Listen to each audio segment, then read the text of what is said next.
synopsis of the series asks, was Anna New York's biggest con man or simply a portrait of the American dream? Can you speak on that? What are your thoughts about Anna's mission? I don't ever think she thought of herself as a con artist. That's the first thing. I feel like I don't want to say any con artist or anybody that's doing something like that, I don't think is thinking that they're doing anything wrong. Um, so that's the first approach.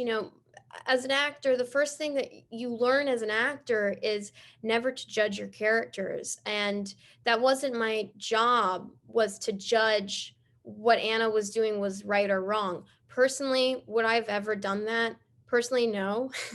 But that wasn't I'm not that I was being her. Everything has an intention. Like, my job is, you don't have to like the characters that I'm playing, but you have to be willing and open to understand why they did what they did. And you can kind of take it and leave it to that in a way. But you have to be at least open to try to understand what their intention was in a way.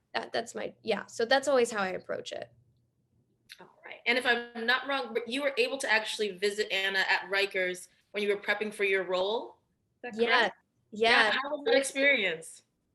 It was really interesting because Shonda and Shondaland, they were able to get me different interviews that Jessica Pressler was interviewing Anna when she first went to jail.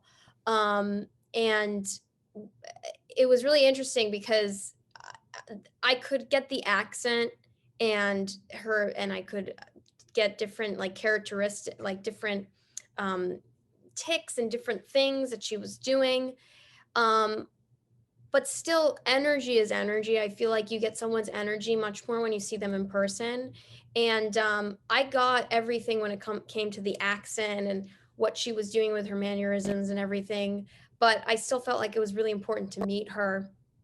And I was not expecting to get information out with her because she's very private.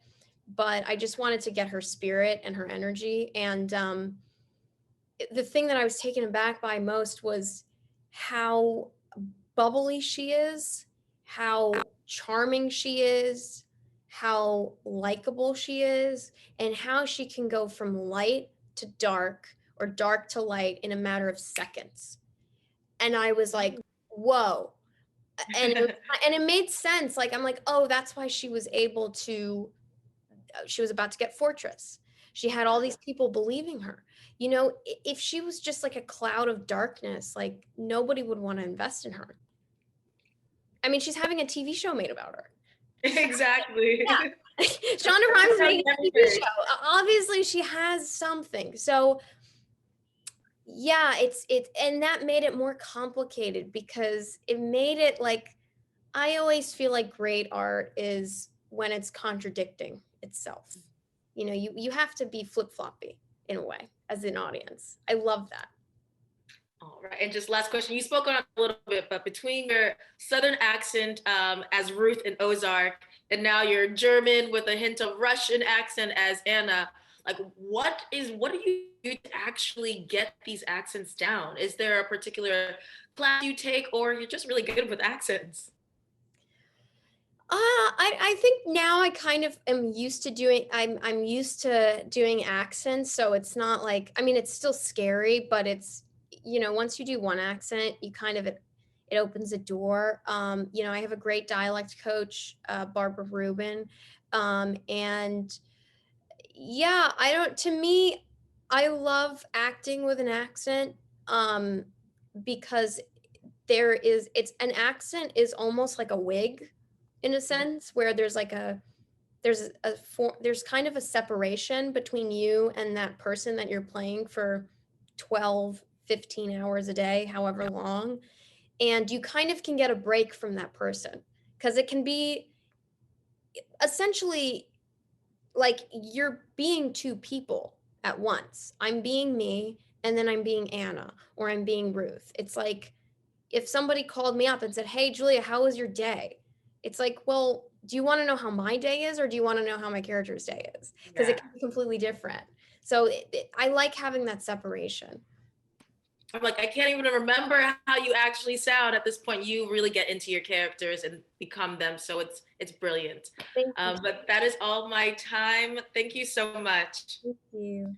All right, so Katie, I'm going to start with you because I knew this was a Shonda Rhimes creation, but I was still very pleasantly surprised to see a whole bunch of familiar faces from Scandal. So how was it for you being back in Shondaland?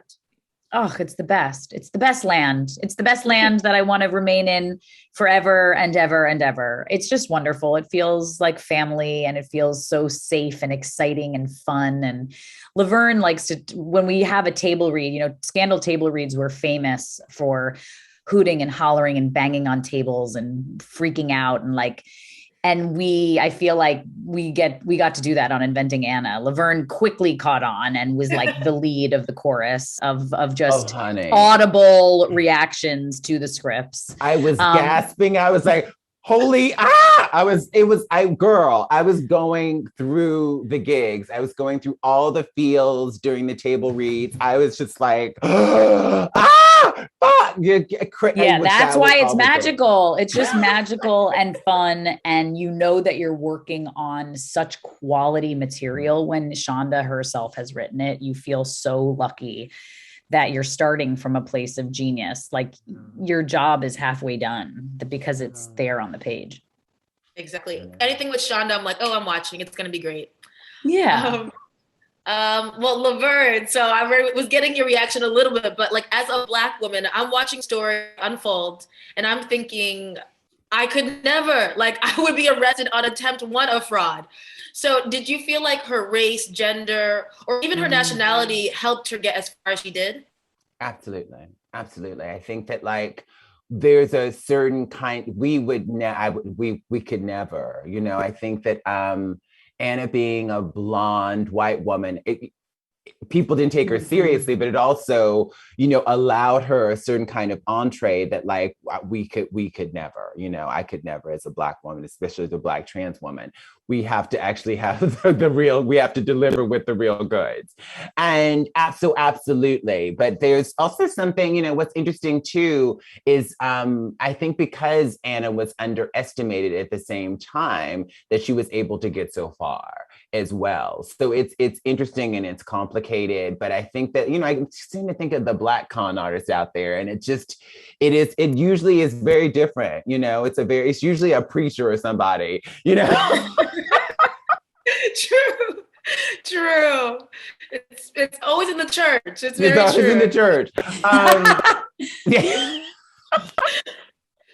That's so true. Yeah, but the last other thing I want to say though is that I think though there was the American Dream piece of this story around get rich quick, like that a lot of people bought into Anna because she is, you know, a journalist said earlier that she's like a human algorithm that like keeps feeding you what you want to see. But I think people wanted to believe in the con. They wanted to believe in the dream, in the fantasy that like, you know, ADF could be real, that we could be on the ground floor of something big. So let's like go for it, you know? And a good con artist is a human algorithm. True, very true. All right. Well, Katie, last question. So I just really didn't understand how Rachel turned into public enemy number 1. Like people seem more mad at Rachel than Anna. What were your feelings about? I feel the same way. I don't get it either. No, it really wasn't my business, you know. However, Shonda wanted the world to see her is how Shonda wanted the world to see her. For me and for playing her, I originally was like, oh my goodness, I think she might be the villain. And again, I was like, I'm not going to concern myself. I'm just putting myself, doing my job, which is not to judge her and to put myself in her shoes. And the rest is up to you. Sure. There's so many opinions about each character. So I can't wait for the public to see this and talk about it with other people. But I'm glad. Discussions. I think Twitter is going to go crazy. I can't wait to see what Twitter has to say. Yeah, they're going to go crazy for sure. Well, that's all my time, ladies. Thank you both so much. Thank you.